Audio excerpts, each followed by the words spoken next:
Homeopathic চিকিৎসায় গরিব ও নিম্ন মধ্যবিত্তদের বন্ধু মাদ্রাসার শিক্ষক মাওলানা মাজহারুল ইসলাম।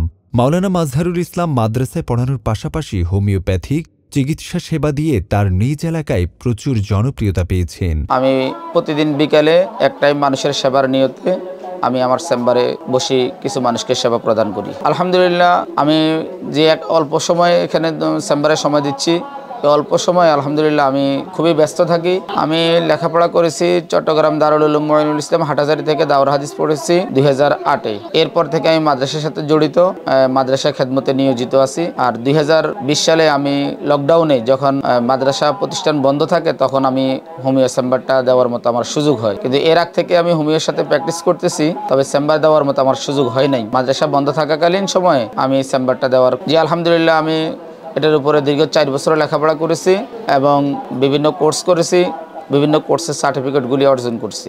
মাওলানা মাজহারুল ইসলামের বাড়ি নোয়াখালী জেলার চাটখিল সোনাচাকা এলাকায়। তিনি চট্টগ্রাম মঈনুল ইসলাম হাটহাজারী মাদ্রাসা থেকে দাওরে হাদিস শেষ করেন। বর্তমানে তিনি চাটখিল তালিমুন নিসওয়ান মহিলা মাদ্রাসায় শিক্ষকতা করছেন। তিনি একাধারে দীর্ঘ 16 বৎসর যাবৎ শিক্ষকতা করানোর পাশাপাশি গরিব ও নিম্ন মধ্যবিত্ত সহ সকল শ্রেণীর মানুষকে হোমিওপ্যাথিক সেবা দিয়ে যাচ্ছেন। মাজারি হুজুর মাদ্রাসা পড়ানোর পাশাপাশি আমাদেরকে হোমিও চিকিৎসা দিচ্ছে। আমরা ওনার ওষুধ খেয়ে উপকৃত হচ্ছি এবং পুরো এলাকায় ওনার নাম।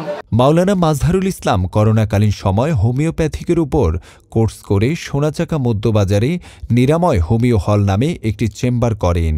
প্রতিদিন মাদ্রাসার ক্লাস শেষে আসরের নামাজের পর থেকে এসা পর্যন্ত চেম্বার খোলা রেখে হোমিওপ্যাথিক চিকিৎসা সেবা দিচ্ছেন। এটা করতেছে খুব ভালো, মানুষের খুব ভালো ভালো করে চিকিৎসা ভালো হইতে আছে।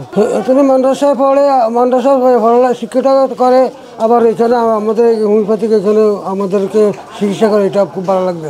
এলাকাবাসীকে হোমিওপ্যাথিক চিকিৎসা দিয়ে বর্তমানে আলোচনায় রয়েছেন মাজহারুল ইসলাম। রোগীরা তার কাছ থেকে চিকিৎসা নিয়ে প্রতিনিয়ত রোগমুক্ত হচ্ছেন এবং নোয়াখালীর বিভিন্ন উপজেলা থেকে রোগীরা চিকিৎসা সেবা নিতে আসছেন।